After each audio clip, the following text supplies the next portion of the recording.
त्या महामानवाचा दिवस आहे असे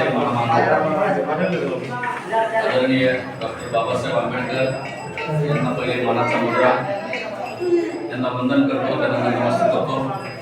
त्यांनी बाबासाहेबांनी ज्यांचे विचार घेतले ते विचार घेऊन तो विचारांचा वारसा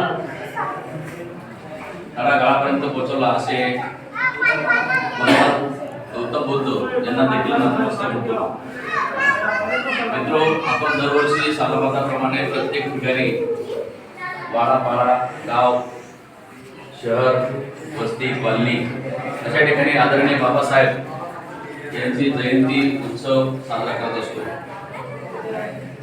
तसं पाहता आपण जयंती उत्सव साजरा करण्यामागे हेतू हा असतो आपला प्रत्येकाचा, की ज्या महामानवाने तुम्हा आम्हाला जगण्याचा संदेश दिला, जगावं कसं इथून सुरुवात केली, अशा महामानवाचे विचार आपल्या तुमच्या माझ्या प्रत्येकाच्या हृदयामध्ये असले पाहिजे. बाबासाहेबांचे एकच विचार होते, तुमच्याकडे जर 2 रुपये असतील तर 2 रुपयामध्ये 1 रुपयाची भाकरी घ्या आणि उरलेला 1 रुपयाचे पुस्तक घ्या, कारण भाकर तुम्हाला जगवेल आणि पुस्तक तुम्हाला जगण्याचा मार्ग दाखवेल. म्हणजे असे त्यांचे विचार होते. आपण जयंती, पुण्यतिथी, उत्सव नेहमी साजरा करत असतो, प्रत्येक धर्मामध्ये, प्रत्येक जातीमध्ये, प्रत्येक पंथामध्ये, प्रत्येक ठिकाणी. परंतु महामानवाचे जे विचार असतात ते महान असतात आणि अशा महान विचारांचा वारसा घेऊन तुम्ही आम्ही सगळेजण जगत आहोत. आज जर पाहिलं आपण संविधानाची जी कलम आहेत त्या कलमाला जर दुरुस्त करायचं म्हटलं ते तेवढं शक्य होत नाही. त्याच्यावरती अभ्यास करणारी व्यक्ती जन्माला येऊ शकली नाही आणि कदाचित येणार पण नाही. असे विचार त्यांनी मांडले. असे विचार, असं संविधान तुम्हा आम्हाला दिलेलं आहे की प्रत्येकाला जगण्याचा अधिकार एकच आहे. कारण या भारत देशामध्ये, या राज्यामध्ये, या राष्ट्रामध्ये जीही माणसं असतील प्रत्येकाला असा अधिकार दिला आहे, त्या अधिकार बदलण्याचा अधिकार कोणालाही प्राप्त होऊ शकणार नाही. ध्रुवभाई अंबानी असतील, हे देखील एकच मतदान करतात आणि आपल्या गावामध्ये असलेला दिलवा तोही एकच मतदान करू शकतो. म्हणजे एवढे महान अधिकार या व्यक्तीमुळे, या महामानवामुळे आपल्याला मिळालेले आहे. आणि पण एवढंच नाही तर जे शासकीय प्रशासकीय सेवेमध्ये असतील त्यांना देखील महत्त्वाची आणि आनंदाची गोष्ट म्हणजे तुम्ही ज्या आठवड्यावर काम करतात आणि काम केल्यानंतर जेव्हा तुम्हाला थकवा येतो, रविवारची सुट्टी आहे, ती सुट्टी देखील या बाबासाहेबांच्या विचारांमुळे आणि त्या संविधानाच्या घटनेच्या कलमामुळे तुम्हाला आम्हाला सुट्टी मिळालेली आहे. म्हणजे एवढंच नाही, तुम्हाला मला जगण्याचा अधिकार जर प्राप्त करून घ्यायचा असेल ती कलम या आपल्या संविधानामध्ये दिलेली आहे. म्हणजे असे अनेक विचार आहेत, परंतु घेणाऱ्यावरती आहे. घेणाऱ्याने कसं घ्यावं हे त्याच्या विचारावरती अवलंबून असतं. देणाऱ्याने खूप दिलेलं आहे, देणाऱ्याने कसं घ्यावं त्याच्यावरती अवलंबून असतं.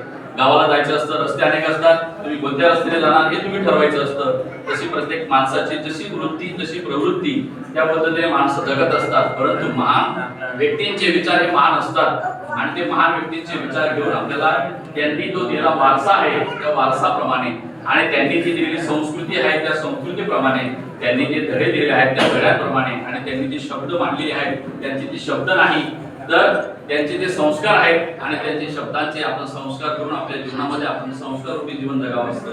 आणि प्रत्येक माणसाला अधिकार दिलेला आहे, प्रत्येक माणसाने जगावं. परंतु जगत असताना कसं जगावं, काय जगावं. जगामध्ये आपण पाहतो मनुष्य प्राणीही जगतो, इतर प्राणीही जगतात आणि जगत असताना त्याला जे जे काही अडचणी येत असतात त्यावेळी संविधानाचा उपयोग मात्र निश्चित होतो आणि तो संविधानाचा उपयोग मात्र कोणी कसा करावा हे त्या माणसावरती अवलंबून आहे. म्हणून ज्या महामानवाने आज तुम्हा आम्हाला हे संविधान दिलं, आपण पाहतो बरेच जण पाहतो, परंतु त्यांच्या अंगी जे विचार होते ते म्हणजे परमपूज्य गौतम बुद्धांचे विचार होते. बुद्धांची विचारसरणी घेऊन बाबासाहेब आज तुमच्या माझ्या समोर आले.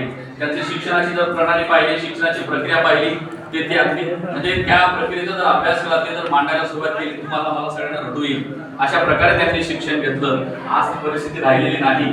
आज त्यांच्या संविधानामुळे आज शासनाने देखील म्हणजे 12वी पर्यंतचं शिक्षण सगळ्यांना मोफत केलेलं आहे. म्हणजे त्यांच्या या ज्या गोष्टी आहेत या गोष्टींमुळे आज आपण पाहतो आहे आणि जगण्याचे देखील अधिकार त्यांच्या संविधानामुळे प्राप्त झालेले आहेत आणि राहण्याचे देखील अधिकार. कारण आपण म्हणतो माणसाला प्रत्येक अन्न, वस्त्र, निवारा 3 गोष्टींची अत्यावश्यक गरज आहे. पण याच्यात अन्न, वस्त्र, निवाराप्रमाणे आपल्या अंगी, स्वतःच्या अंगी जे महान व्यक्तींचे विचार असतात त्यांचे संस्कार जपण्याची सुद्धा तुमच्या माझ्यावरती वेळ आलेली आहे आणि ते संस्कार आपण जोपासावेत आणि जपावेत.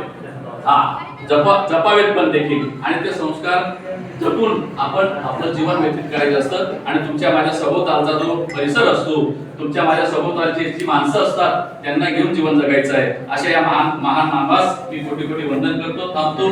जय हिंद, जय महाराष्ट्र, जय कर्नाटक.